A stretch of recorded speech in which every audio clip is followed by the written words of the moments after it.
hermanos y hermanas. ¿Qué tal? ¿Cómo están? Buenas tardes. Bien, el otro día estaba leyendo en el libro de Eclesiastés algo que quería compartir con ustedes. Esto está en el libro de Eclesiastés 6 y dice así. Esto es Eclesiastés 6:1 al 6.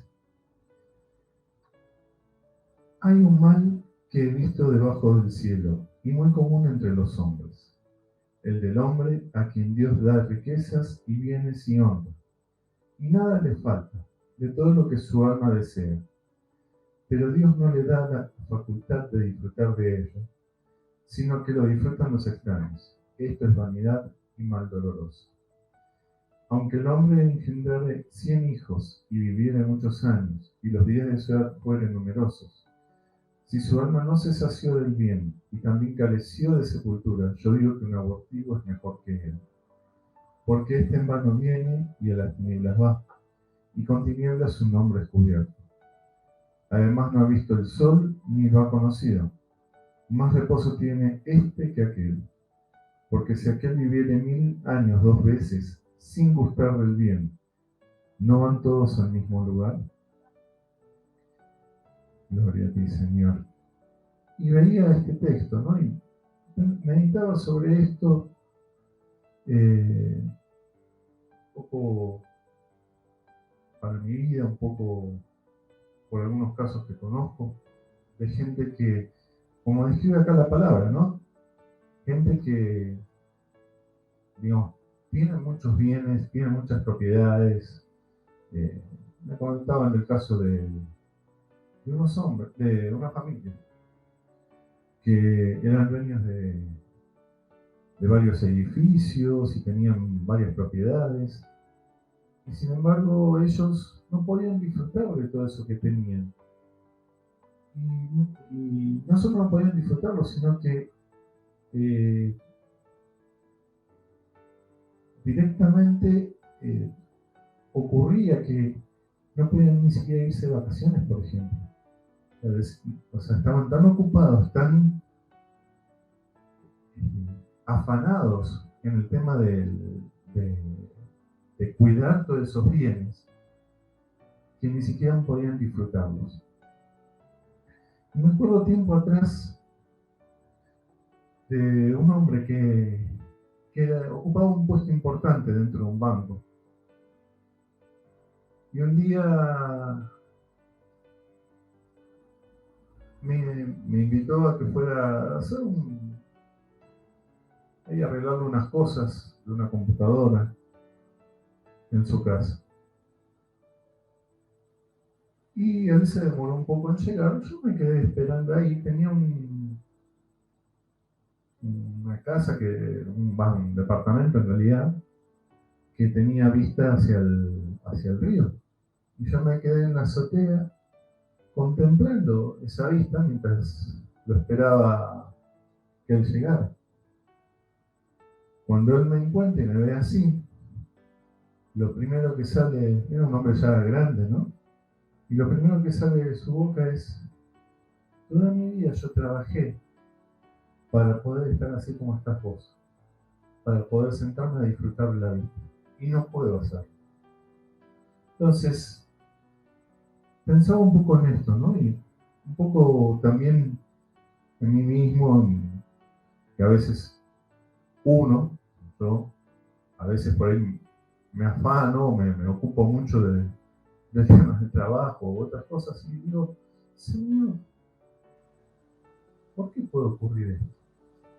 ¿Por qué puede ocurrir este tipo de cosas? Y meditando sobre esto, una respuesta vino a mi mente, que tiene que ver con el amar a Dios. O sea, cómo nosotros amamos a Dios. Porque, como dice su palabra, si nosotros amamos a Dios, o sea, nosotros sabemos que Él nos ama. O sea, esto es indiscutido. como dice la palabra en Romanos 8:35, como dice su palabra en Romanos 8:35,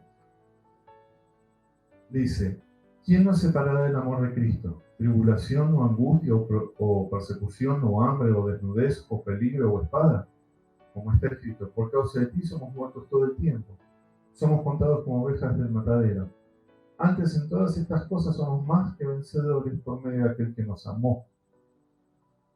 Entonces, del amor de Cristo, nada nos puede separar. O sea, nada nos puede separar del amor de Cristo.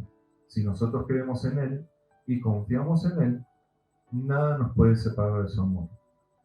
Ahora bien, la pregunta es, ¿nosotros le amamos a Él? ¿Y cómo le amamos a Él? ¿Cómo es nuestro amor a Dios?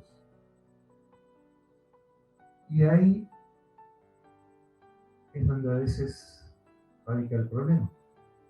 Porque como el Señor muchas veces dijo, y de esto hay muchos ejemplos, dice: no se puede amar al dinero y no se puede amar a Dios al mismo tiempo. O sea, no se puede amar a dos señores al mismo tiempo. Voy a aborrecer a uno y amar al otro. Esto es así. O por ahí el buscar ciertas cosas que no nos hacían. Como le decía el Señor a la mujer samaritana, que le recordaba que tenía varios maridos, pero él no le estaba discriminando por el hecho de tener varios maridos. Le decía: vos tenés esto porque estás buscando algo que ningún hombre todavía hallaste, y tenés sed. O sea, tenés todavía esta sed, y buscas y no lo encontrás. Y ahí es donde le dice: yo soy el Cristo, yo tengo el agua de vida, yo tengo lo que vos necesitas para que nunca más tengas esa sed. Y ahí ella, con esas palabras, salió corriendo a decir: hay un profeta que me dijo tal cual lo que me está pasando. Entonces, ¿cómo? O sea, en todas estas cosas, en muchas de estas cosas que nos suceden, en esto que por ahí, como leía recién en Eclesiastés, no nos hacíamos, tenemos todo este afán, tenemos todas estas cosas y no tenemos esa capacidad de disfrutarlo. Y la primera pregunta es: ¿cómo amamos a Dios? ¿Cómo está nuestra relación, nuestro amor a Dios? Y por otro lado, cuando veía un poco todo esto y por ahí comentaba, una pregunta sencilla que se me hizo: ¿le pediste al Señor que te diera la capacidad de disfrutar lo que tenés? Porque ciertamente yo le puedo pedir, si creo en Él, si le amo, y tengo seguridad de que Él me va a conceder las cosas. Entonces, como decía Pablo, en lo poco o en lo mucho he sabido disfrutar y saber tener agrado en lo que Dios me ha dado. Entonces, un poco la pregunta venía por ese lado, venía: ¿cómo es mi amor hacia Dios? O sea, ¿cómo está mi amor hacia Dios? ¿Cómo está de fuerte? ¿Cómo está de seguro en sí? Para concluir, en la primera epístola de Juan, capítulo 4, de los versículos 7 al 9. Y dice: en esto consiste el amor, no en que nosotros hayamos amado a Dios, sino en que Él nos amó a nosotros y envió a su Hijo en propiciación por nuestros pecados.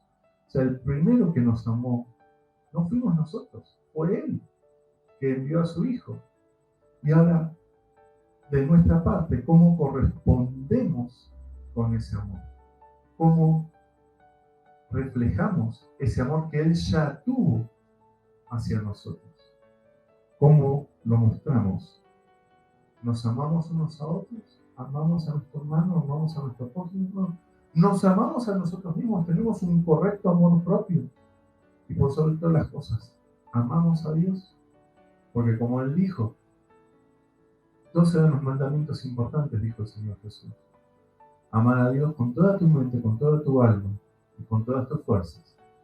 Y dice que el segundo es similar al primero. Amar a tu prójimo como a ti mismo. Dice, de todo esto depende la ley y los profetas. Entonces, ¿cómo está mi amor a Dios? De ese amor a Dios nace el amor, porque Él es amor. ¿Cómo me estoy amando a mí mismo correctamente, el amor propio hacia uno mismo? Y después, ¿cómo amo al prójimo? Porque no puedo amar al prójimo porque dice, amar al prójimo como a ti mismo. O sea que yo tengo que tener amor primero de Dios en mí para poder expresarlo hacia otros. Entonces, ¿cómo está todo esto? ¿Cómo está nuestro amor hacia Dios? Porque Él ya nos amó, esto lo tenemos por seguro. Pero ¿cómo está nuestra relación? ¿Cómo está nuestro amor hacia Dios? Bueno, hermanos, esto quería compartir con ustedes el día de hoy. Esto ha sido de bendición para mi vida también y espero que esto también sea de bendición para la vida de ustedes. Los saludo con la paz del Señor. El Señor nos bendiga y hasta la próxima.